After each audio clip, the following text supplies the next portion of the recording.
Hello friends, स्वागत है आपका ऑनलाइन स्टडी आरएस में। आज हम एक नया टॉपिक लेकर आए हैं, एक कहानी यह भी। इसकी लेखिका है मन्नू भंडारी जी।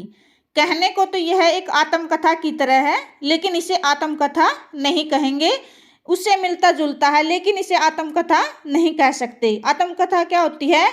जिसमें स्टेप बाय स्टेप जीवन का वर्णन होता है। लेकिन जब हम इसको पढ़ते हैं, देखते हैं कि यह स्टेप बाय स्टेप नहीं है। इसमें मन्नू भंडारी जी ने अपने जीवन के बारे में तो लिखा है, लेकिन इसमें स्टेप बाय स्टेप नहीं है कि कब जन्म हुआ, फिर उन घटनाओं का वर्णन, फिर उसके बाद उसकी मृत्यु, ऐसे कुछ नहीं है।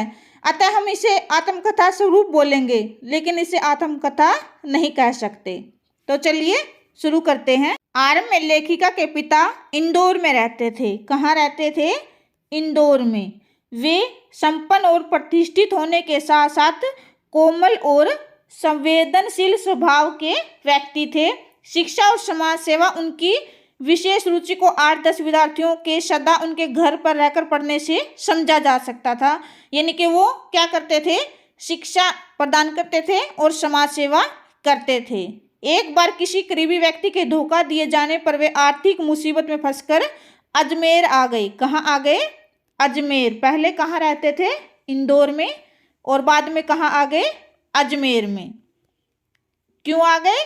क्योंकि जो उनका करीबी दोस्त था, कोई व्यक्ति था, उन्होंने उन्हें आर्थिक यानी कि धन पैसे को लेकर के उन्हें धोखा दे दिया था, मुसीबत में डाल दिया था, जिससे वो परेशान होकर कहाँ आ गए? अजमेर में आ गए।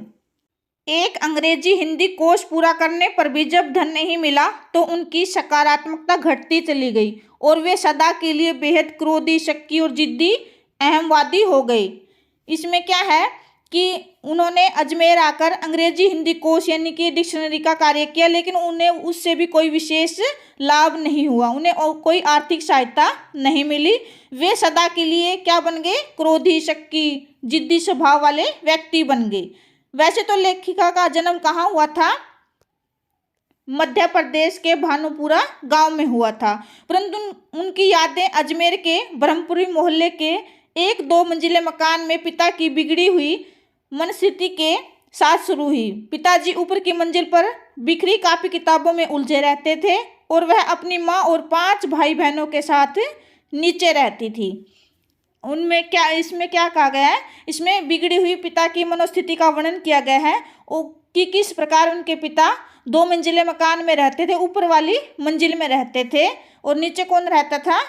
उसकी माँ और 5 भाई बहनों के साथ मन्नू भंडारी नीचे रहती थी।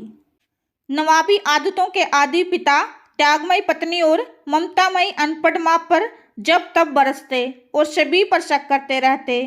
परिस्थितियों को किस्मत समझने वाली माँ को लेखिका कभी अपना आदर्श नहीं बना सकी। इसमें लेखिका के पिता हैं, उनका स्वभाव चेंज हो जाता है, वो क्रोधी, जिद्दी स्वभाव के हो जाते हैं, तो अपना गुस्सा अपनी पत्नी पर निकालते हैं। लेकिन जो लेखिका की माँ थी, वो भी परिस्थितियों को अपनी किस्मत समझने लग जाती है और सब कुछ सहन करती है। ऐसी स्थिति को देखकर लेखिका अपनी माँ को अपना आदर्श नहीं मानती, अर्थात वो परिस्थितियों के अनुकूल ढल जाना में विश्वास नहीं करती थी, बल्कि संघर्ष करके उन स्थितियों को चेंज करके आगे बढ़ने में विश्वास रखती थी।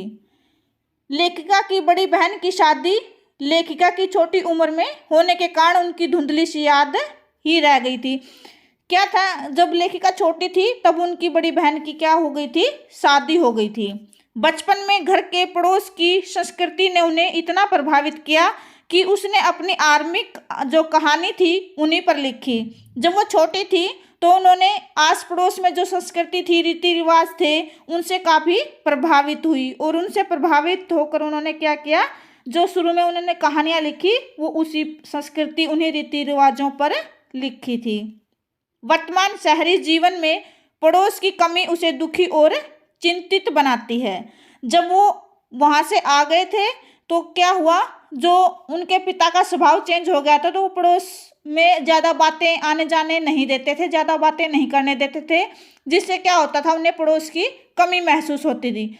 हालांकि पड़ोस था, लेकिन वो उन्हें आने जाने नहीं देते थे, जिससे उन्हें पड़ोस की कमी महसूस होती थी। पिता के द्वारा उससे बड़ी बहन सुशीला के गोरेपन और सुंदरता की प्रशंसा से जगे हीन बोध ने उसमें विशेष बनने की लगन उत्पन्न की, परंतु लेखकीय उपलब्धियों के मिलने पर भी वह उससे उभर न सकी। इसमें सुशीला थी जो वो मन्नू भंडारी की बड़ी बहन थी। सुशीला मन्नू भंडारी से गोरी थी। उसके पिता लेखिका और उसकी बड़ी बहन की तुलना रंग रूप को लेकर करते थे। यह बात लेखिका के मन में हीन भावना पैदा करती थी, परंतु लेखिका ने डिप्रेशन में न जाकर कुछ अच्छा करने की सोची। उसने सोचा कि लोग हमें हमारी प्रतिभा से जाने, न कि रंग रूप से। अब उन्होंने लिखना शुरू किया। उन्होंने बहुत उपलब्धियां भी मिली प्राप्त की। लेखिका ने बहुत सारी उपलब्धियां भी प्राप्त की, लेकिन पिताजी अब भी क्या है, सुशीला को की ही प्रशंसा करते थे, जिसके कारण उसमें हीन भावना आ गई और वह उससे उभर न सकी। सुशीला के विवाह और भाइयों के पढ़ने के लिए बाहर जाने पर उसके जो पिता थे उसने रसोई में समय खराब न कर देश दुनिया का हाल जानने के लिए प्रेरित किया। लेकिन उनकी तुलना तो करते थे, लेकिन अब क्या है, जब उसकी बड़ी बहन सुशीला का विवाह हो गया और भाई पढ़ने के लिए कहीं बाहर चले गए, तो उसके पिता ने कहा कि वो रसोई में अपना समय खराब ना करे, बल्कि देश दुनिया की जानकारी प्राप्त करे और समाज सेवा में भाग ले, आगे बढ़े। घर में राजनीतिक पार्टियों की बहसों को सुनकर उसमें देशभक्ति की भावना जगी। घर में क्या है, राजनीतिक पार्टियां होती रहती थी, जिससे उसमें देशभक्ति की भावना जागी।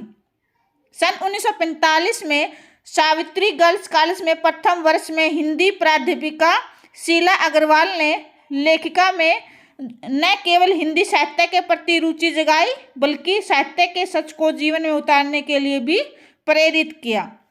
कब? 1945 में जो गर्ल्स कॉलेज था उसकी प्राध्यापिका कौन थी? शीला अग्रवाल जी। इन्होंने लेखिका के मन में क्या किया? हिंदी साहित्य के प्रति रुचि जगाई और उसे जो साहित्य का जो सच था उसको जीवन में उतारने के लिए भी प्रेरित किया, अर्थात साहित्य लिखने के लिए प्रेरित किया। सन 1946-47 के दिनों में लेखिका ने घर से बाहर निकलकर देश सेवा में सक्रिय भूमिका निभाई। हड़तालों, जुलूसों, भाषणों में भाग लेने से छात्राएं भी प्रभावित होकर कॉलेजों का बहिष्कार करने लगी। प्रिंसिपल ने कॉलेज से निकाले जाने का नोटिस देने से पहले पिता को बुलाकर शिकायत की, तो वे क्रोधित होने के बदले लेखिका की नेतृत्व शक्ति देकर गदगद हो गए। इसमें क्या है, लेखिका ने इतनी देशभक्ति भावना उत्पन्न हो गई कि 1947 में जो 46-47 में जो आंदोलन चल रहे थे उसमें भाग लिया। उससे प्रभावित होकर अन्य छात्राओं ने भी उनका साथ दिया। प्रिंसिपल ने शिकायत करने के लिए उनके पिता को बुलाया। किसके पिता को?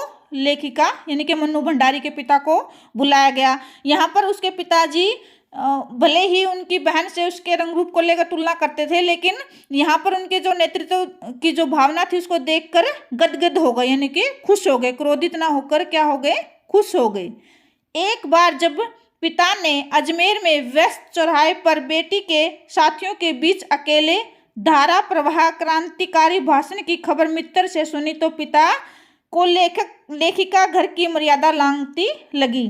एक बार की बात बताती है यहाँ पर मन्नू भंडारी कहती है कि एक बार वह भाषण देने के लिए चौराहे पर खड़ी थी, तो जो उसके पिता थे उसके मित्र ने उन्हें बताया कि उसकी बेटी किस प्रकार एक चौराहे पर खड़े होकर भाषण दे रही है। तो उसके पिता क्या उस समय क्रोधित हो गए थे, किंतु आज जब उन्हें बुलाया गया तो वो क्या है, गदगद हो गए, खुश हो गए। दूसरे मित्र से उसी भाषण की प्रशंसा सुनकर वे गदगद भी हो उठे, किंतु जब उसके दूसरे मित्र ने उस भाषण की प्रशंसा की तो वो खुश हो गए। बेटी में वे अपने सपनों को पूरा होते देखने लगे। अब ऐसा महसूस होने लगा कि जो उसके सपने थे वो उसकी बेटी पूरा कर रही है। उन्होंने देश समाज के लिए जो सपने देखे थे वो अपनी बेटी के द्वारा पूरे होते हुए दिखाई देने लगे। लेखिका को भी इसका एहसास था कि उसके पिता के अनेक गुण अवगुण स्वाभाविक रूप से आ गए हैं। जैसे माता पिता के वंशानुगुण गुण बच्चों में आते हैं, ऐसा लेखिका को ऐसा महसूस होने लगा कि अब उसके पिता के गुण अवगुण उसमें आने लगे हैं। फिर भी पिता के स्वभाव की विशेषता विशिष्ट बनने की चाह और सामाजिक छवि को न बिगड़ने देने के अंतर विरोध को वह पूर्णतः न समझ पाई। देश की आज़ादी की खुशी में वह फूली नहीं समाई। इसमें लेखिका कहती है किंतु अब भी वह अपने पिता के सामने एक अच्छे विशिष्ट अपनी जो उनका गुण थे उनको अच्छा दिखाने की जो चाह थी वह भी उसके मन में थी, और समाज में जो उसकी छवि है वह भी न बिगड़ सके। ये जो दो बातें थी, एक तो अपने पिता के सामने अच्छा बनना और समाज में उसकी छवि अच्छी बनी रहे, ये जो दो बातें उसके मन में चल रही थी उसको वह अच्छी तरह समझ नहीं पा रही थी। किंतु जब देश आज़ाद हुआ तो वह लेखिका और उसके पिता दोनों खुश थे। यहाँ पर पाठ समाप्त हो जाता है।